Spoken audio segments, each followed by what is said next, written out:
यह YouTube का channel है कथनोपकथन और मैं ही रमाशंकर। इस वीडियो में मैं आत्मा की वैज्ञानिक वास्तविकता के बारे में बताऊंगा। इस वीडियो में हम आत्मा का वैज्ञानिक भाग 2 प्रस्तुत करने जा रहे हैं। पिछले वीडियो से हमने जाना कि आत्मा जिस दिव्य तत्व का मंडल है उसे वाक कहा गया है। इसे ही ब्रह्म तत्व कहा गया है। मंडल कहने का अर्थ है कि यह चारों तरफ से एक बाह्य घेरे से घिरा है।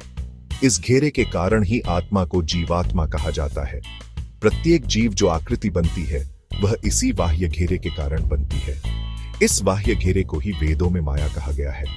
संस्कृत व्याकरण में माया वह है जो चारों तरफ से घेर ले। इसी माया को भगवती काली के रूप में पूजा जाता है। वैदिक विज्ञान को माइथोलॉजी समझने वाले यह जान ले कि प्रत्येक जीव की बाह्याकृति के रूप में स्वयं भगवती काली प्रकट है। ये बाह्याकृति तभी प्रकट हो सकती है जब केंद्र शक्ति प्रकट हो। इस कारण आत्मा की शक्ति को बीज शक्ति कहते हैं। इसी केंद्र शक्ति को स्वयंभू ब्रह्म भी कहते हैं। इस तरह हमारी आत्मा स्वयं ब्रह्मांडीय शक्ति का ही एक स्वरूप है। यह जानना भी आवश्यक है कि आत्मा के 2 प्रकार हैं, परमात्मा और जीवात्मा। परमात्मा एक और मात्र एक है, जबकि जीवात्मा अनेक है। इन दोनों में भेद का कारण माया की शक्ति की भिन्नता है। यही कारण है कि जीवात्मा मुक्त होकर परमात्मा में लीन हो जाती है। जब तक जीवात्मा इस स्थिति को प्राप्त नहीं करती, एक योनि से दूसरी योनियां बदलती रहती है। आत्मा जब जीवात्मा में परिणत होती है तो उसमें एक विशेष अंतर आता है। यह अंतर उसकी केंद्र शक्ति में आता है।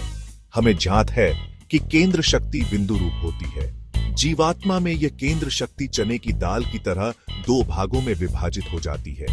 इसमें एक भाग 2 सदाशिव और दूसरे भाग को कुंडलिनी शक्ति कहते हैं। इन दोनों के मध्य दूरी बनाए रखने का जो प्रबल बल है वह हमारी रीढ़ की हड्डी के भीतर स्थित होता है।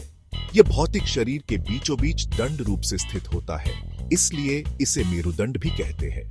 नीचे जहां मेरुदंड का निचला हिस्सा है वहां शक्ति कुंडलिनी शक्ति का स्थान है और इसके ऊपरी सिरे पर सदाशिव का स्थान है। इस प्रकार स्वयंभू ब्रह्म ही 2 भागों में विभक्त होकर शिव और शक्ति रूप से जीवात्मा में प्रकट है। इसीलिए इस पाश्चात्य मत को तिलांजलि दे देना अनिवार्य है कि शिव अनार्य जाति के देवता है। स्पष्ट है कि शिव और शक्ति ही प्रत्येक जीवात्मा की केंद्रीय भाग का संचालन करते हैं।